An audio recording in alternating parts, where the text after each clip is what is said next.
Hi, everyone. I'm Emilie Wong, and I am TeenTechSF's COO. First, I'd just like to welcome you to TeenTechSF's first ever online conference. Thank you so much for joining us today. As a sophomore in high school, I joined Technovation with an all-girl team of 4 first-time coders, we won the very first Technovation Challenge. As a Technovation Global Initiatives Fellow, I helped grow Technovation into the largest tech entrepreneurship program for young women in the world. After I learned how to code and design apps, I also taught my younger brother, Mark, how to code, and we designed our first app together, Cruncher Muncher. As part of First Lady Michelle Obama's Let's Move initiative, it calculated the number of healthy calories on your family's grocery list by scanning the barcodes of the items you were planning to buy. Mark and I have always felt that it was important to open up tech resources and opportunities to all students. So we started TeenTechSF to create a gateway experience for peer-led collaboration, a safe place for both girls and boys from all different backgrounds to work together to bring their tech ideas to life. Mark officially founded TeenTechSF as a 10th grader when I was in my freshman year at Harvard, and I joined the TeenTechSF board as COO. TeenTechSF's mission is to empower the next generation of tech innovators and civic entrepreneurs. We are committed to equal access to tech for all teens because diversity fuels innovation. Run by and for teens, all our events are free. We never expected that TeenTechSF would now be a 501c3 in its 7th year, connecting 2,000 plus students in the Bay Area, Seattle, New York, Paris, Tunisia, and Shanghai, and organizing tech conferences, civic hackathons, and STEM workshops at Google, Facebook, PlayStation, Salesforce, the California Academy of Sciences, UC Berkeley, and Stanford. We're very proud of our TeenTechSF student leadership team. TeenTechSF alumni have gone on to Stanford, UC Berkeley, UC Davis, USC, Georgia Tech, UPenn, Brown, and Dartmouth. This year's TeenTechSF president is entering UC Berkeley in the fall as a Regents Scholar. Incoming TeenTechSF president, who you just heard, Sarah Chung, is the SF Youth Commission's vice chair. We're so proud of Sarah, and Brian Whitney, our STEM workshop chair, and Siobhan Hines Foster, our communication co-chair, for organizing TeenTechSF's first ever online conference.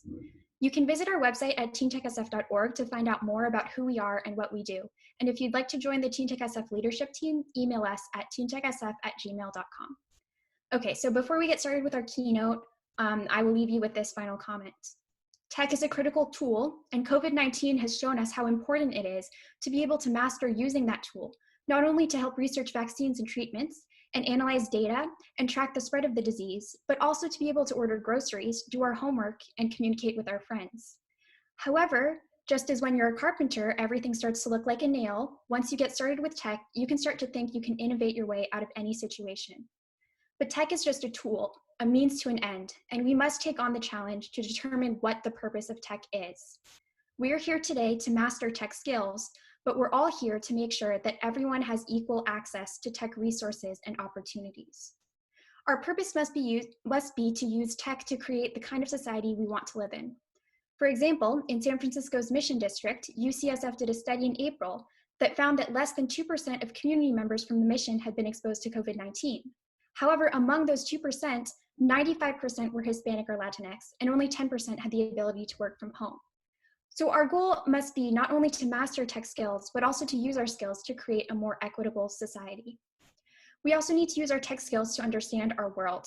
This is the information age. Tech tools enable us to track data in real time, but it's just not enough to just have access to the data. We also need to be able to understand, evaluate, and analyze it. We need to be able to look at source data and determine what is fake news and what are the facts. COVID-19 has made this literally a life or death issue. COVID-19 has put stress on our system, it's turned our lives upside down, and it's forced us to re-examine what kind of world we want to live in. Excuse me. Tech can help us determine that the virus strain in New York came from Italy, but it can't protect us from allowing the racism behind calling it the Chinese virus to give us the false sense of security that we can keep America safe by blaming foreigners and proclaiming we're closing our borders to China. Tech can help us track the virus to nursing homes, communities of people of color, and meatpacking plants, but it can't force OSHA to make rules holding meatpacking and warehouses responsible for safer working conditions. Tech can provide us with cell phones so that every citizen becomes a journalist, an activist, a witness, but it can't tell us what to do about George Floyd or Ahmaud Arbery. Tech is a means to an end, but we must determine what that end is. We need to fight with all the tools of technology at our disposal, but tech alone cannot save us. It is our knowledge, our independent thinking, our decisive actions using tech as a tool that will enable us to shape our world into a place where we all want to live.